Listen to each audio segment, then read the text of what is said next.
Salamlar əzizlərim, hər birinizi xoş gördük. Bugün tez çəkiliş etdim. Hər zamanki kimi tələsik çəkiliş edirəm ki, gözəl şagirdlərim, izləyicilərim dərssiz qalmasınlar. Deməli, Əlisoy Əliyev boyun salamlarımı göndərirəm, yeni izləyicimdir. Əlisoy Əliyev, Lətifova Nuray. Nuraydan bugün boluq. Qəhrəmanlı Nuray. Bütün Nuraylara salamlar olsun. Eyübova Suna, Səlimli Turxan, maraqlı adlar var. Rəhimli Aysun, hər birinizə salamlar əzizlərim. Məmmədli Əsma, Məmmədova Zilan, bu da maraqlı addır. Nuray, həmçinin bütün Nuraylar salamlar olsun. Zeynəb qızımıza salamlar. Əlizadə Sofiya və Əlizadə Yeva, yəqin ki bunlar bacılardır. Hər ikisinə qucaq dolusu salamlar. Qurbanova Gülnarə, Qulamova Əsma, Babayeva xanım, yeni izləyicimiz idi. Özdə deyəsən adını çəkməmişdim. Biraz incimişdim məndən. Salamlarımı göndərirəm xanım qızımıza Ayşə Əliyeva və Əskərli Xədicəyə. Çoxlu salamlar. Sizlər hər biriniz mənim üçün dəyərlisiniz və yaxşı ki varsınız. Keçək dərsimizə. Demə, bugün dərsimiz sualtı dünya haqqında nə bilirik mövzusu olacaq. Maraqlı dərsdir yenə. Okeanlardan danışacağıq. Biz qurudakı relyef formalarını keçmişik. Demək olar ki, bütün materikləri bitirdik. Hətta Azərbaycanlı da. Bugün okeanların altında olan relyef formalarından danışacağıq. Görək, bəs okeanlardan hansı relyef formaları var? Ümumiyyətcə, indiyə qədər okean dibinin relyefinin cəmi, ümumiyyətcə, okean dibinin 5% kəşf edilmiş formadadır. Görün, okeanın dibində, suyun altında nələr yatır. Okeanın hamar su səthinin altında nahamarlıqlar gizlənir. Ümumiyyətcə, nahamarlıqlar cəmi relyef adlanır. Relyef nəyə deyilir desək, yer səthinin nahamarlıqlar cəminə relyef deyilir. Nahamarlıqlar deyəndə uşaqlar, dağlar, düzənliklər, çökəkliklər, novlar, rif dərəsi, bütün bu indiyə qədər saydığımız bütün nahamarlıqlar hamısı birlikdə relyef adlanır. Okean dibində də quruda olduğu kimi müxtəlif relyef formaları vardır. Burada sualtı dağlara, düzənliklərə, vulkanlara, dərin okean çökəkliklərinə rast gəlmək olur. Bu da görürsünüz kontinent yamacı. Kontinent yamacı yəni materik yamacı. Birinci şelf gəlir, sonra materik yamacı gəlir, sonra materik ətəyi gəlir və abisal düzənliklər gəlir. Düşünün ki, bu şəkildə getsək, bura olacaq şelf, sonra materik yamacı, necə ki dağın yamacı, sonra dağın ətəyi və burada da abisal düzənliklər geniş, okean dibində ən geniş sahəni abisal düzənliklər tutur. Bu da rif dərəsidir. Deməli, orta okean sıra dağlarına paralel olaraq həm də rif dərəsi yaranır. Bu orta okean sıra dağlarıdır. Dağların ortasında da dərələr yerləşir ki, buna rift dərəsi deyirik. Bu isə dərin novlardır, çökəkliklərdir. Bu toqquşma zonasında yaranır novlar, amma ayrılma zonasında rif dərələri və orta okean silsilələri yaranır. Bunlar isə vulkanik dağlardır, vulkan adasıdır. Məsəl üçün İslandiya, Azor, bu okeanın dibində yerləşən dağın zirvəsidir. Düşünün ki, okean dibində vulkan baş verib, dağ yaranıb və hətta suyun üzərinə çıxaraq ada yaradıb. Nə gözəl möcüzə, fikir verin. Sonra burada sualtı dağları görə bilirik. Kontinent yamacından danışdıq. Bir də sualtı kanyon. Kanyondakı çayın öz yatağını dərinləşdirməsi kanyon adlanır.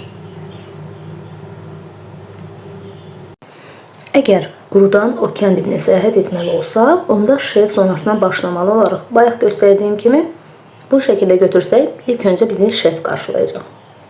Şelf zonası okean dibinin nisbətən dayaz hissəsidir. 200 metrə qədər dayazlığı var. Meylliliyi də azdır uşaqlar. Yəni qitənin sahil zonasını əhatə edir. Tutaq ki, bura materikdir. Materikdən başlayanda 200 metr dərinlik. Bəzi yerlərdə şelf zonası ensiz, amma bəzilərində isə sahildən 100 km məsafədə. Bu hissə, yəni 100 km məsafədə. Ən çox şelf zonası, yadınızda saxlayın ki, Şimal Buzlu okeanındadır bu arada. Bu da əlavə bir məlumat olsun. Şelf zonası əslində qitələrin suyun altında qalan hissəsidir. Yəni materikə aid olan bir hissəsidir qısaca. Bu zona kontinent yamacına qədər uzanır. Yəni materik yamacına qədər uzanır. Kontinent yamacı 1000-1500 metr dərinliyə qədər. Deməli, şelf 200 metrə qədər, kontinent yamacı 1000-1500 metr. İndiyə qədər materik yamacı demişik və materik yamacı deyə də öyrəşmişik. Ona görə indi biraz kontinent yamacı fərqli gələ bilər. 1000-1500 metr dərinliyə qədər sıldırım şəkildə aşağıya doğru davam edir. Yəni, meyillilik də çoxdur gördüyünüz kimi və kanyon dərələrinə burada rast gəlmək olur. Sonra bayaq dediyim kimi bu şəkildə hansı relyef formasıdır? Bayaq dediyimiz həmin qeyd etdiyimiz relyef forması. Demək, abissal düzənliklər. Abissal düzənliklər okean dibinin bayaq dediyim kimi ən geniş yer tutan hissələrdir. Dünya okeanı dibinin 70% qədərini tutur. Burada yer qabığı yalnız okeana aid olan suxur qatından ibarətdir. Bura artıq okean yatağı sayılır, okeana aiddir. Abissal düzənliklərin səthi hamardır. Əsasən 3000-6000 metr dərinliklərə əhatə edir. Yəni ən çox da çökmə suxurlar abissal düzənliklərdə var. Okean və kontinent havalarının toqquşma zonasında dərin okean çökəklikləri novlar var. Deməli, toqquşma zonasında novlar yaranır, amma ayrılma zonasında orta okean silsilələri yerləşir və rift dərələri həmçinin. Onların dərinliyi nə qədərdir? 6000 metrdən çoxdur. Deməli, 3000-6000 metr dərinliklərə əhatə edən abissaldır. 6000-dən çox olan novlardır. Ən dərin nov hansıdır? Marian novudur. 11022 metr sakit okeanda yerləşir. Abissal düzənliklərin üzərində orta okean silsilələri ucalır. Bu yer kürəsinin ən böyük dağlarıdır. Onlar fasiləsiz olaraq bütün okeanların dibini əhatə edir. Yəni bütün okeanlarda orta okean silsiləsi mövcuddur uşaqlar. Orta okean silsiləsi litosfer tağlarının ayrılma zonasındadır. Bayaq da dedik, onun ortasında dərin tektonik çat Rif dərəsi yerləşir. Deməli, divergentdə yerləşir orta okean silsiləsi və Rif dərəsi. Toqquşmada yerləşdi okean novları. Burada tez-tez vulkan püskürmələri baş verir. Orta okean silsilələri okeanın dibindən təqribən 2000 metr qalxır. Bəzi yerlərdə onların zirvələri suyun altından çıxaraq vulkanik ada əmələ gətirir. Yəni, dağın zirvəsi bir vulkanik ada əmələ gətirir. Baxın, bu Şimali Atlantik sıra dağlarıdır, silsiləsi də deyilib. Bu Cənubi Atlantik. Yəni, Atlantik okeanı daxilində, bax, bu boyda dağ yerləşir ki, burada məsələn, İslandiyada Azordur, Müqəddəs Yelena var, burada Pasxa var, Galapagos var, Pasxa var. Bunlar vulkanik adaları yaradırlar. Belə. Keçək dərsimizin, daha doğrusu tapşırıqlarımızın izahına. Sualtı dünya haqqında nə bilirik? Mövzusu deməli, A şəklindəki hansı relyef formalarını düzənlik, hansılarını dağ adlandırmaq olar? Şelf və abissal düzənliklər sualtı düzənliklərdir, vulkanik dağlardır, sualtı dağlardır, orta okean silsilələri. Bunlar deməli bu dağlıq relyef formasına aiddir. Dağ adlandırmaq olar, yəni ki. A şəklindəki relyef formaların hansı qüvvələrin təsirindən yaranır desək, şelfin yaranmasında endogen qüvvələrə yanaşı, qismən də eksogen var. Yəni daxili qüvvələr endogendir, xarici qüvvələr eksogendir. Kontinent yamacı, eləcə də vulkan dağı, sualtı dağı, orta okean silsilələri, rift dərələri, novlardır. Bunlar ancaq endogen, yəni ancaq daxili qüvvələrin təsirindən, zəlzələrin, vulkanın təsirindən yarana bilir. Toqquşma zonasına və yaxud da ayrılma zonasında bunlar hamısı endogen qüvvələrin təsiri ilə yaranır. Və fiziki xəritədən istifadə edək, B şəklində, A şəklindəki relyef formaları müəyyən edeyim.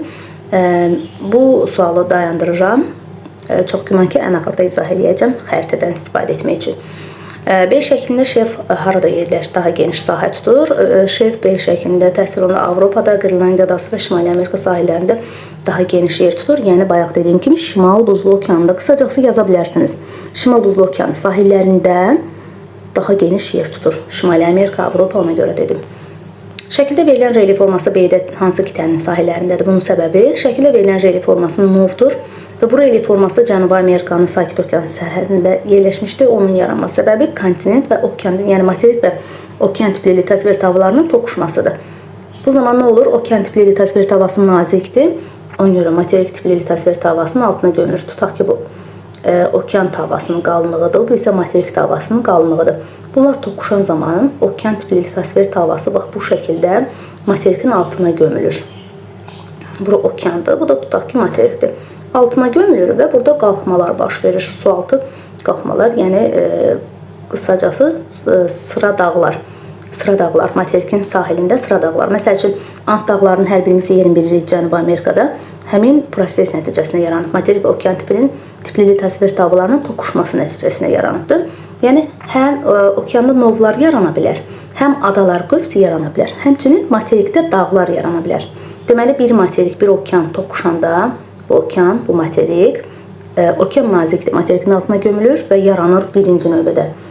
Quruda sıra dağlar, sıra dağlar. İkinci, novlar, mən biraz ekranda səlqəsiz yazıram və üçüncü yarana bilər suda yenə adalar qövsü. Təbii ki, ada suda yarana bilər. Üçüncü sualda B şəklindəki Orta Atlantik silsiləsinin yaranma səbəbləri, B şəklində göstərilmiş Şimali Atlantik sıra dağlarının yaranma səbəbi Şimali Amerika və Avrasiya dağlarının ayrılmasıdır. Cənubi Atlantik sıra dağlarının yaranma səbəbi isə Cənubi Amerika və Afrika dağlarının bir-birindən ayrılmasıdır. Burada da toqquşma, daha doğrusu ayrılma nəticəsində İslandiya, Azor, Kanar, Pasxa, Müqəddəs Yelena yaza bilərsiniz. Şəkildə verilən rəqəmlərin okean dibinin hansı hissəsinə uyğun gəldiyini müəyyən edin. Bayaq dedik, şef, materik yamaca, abissal düzənlik, ada, sualtı dağ, rift dərəsi, nov və abissal düzənlik. Bu dərsi isə inşallah ki, növbəti dərsimizdə izah edəcəm.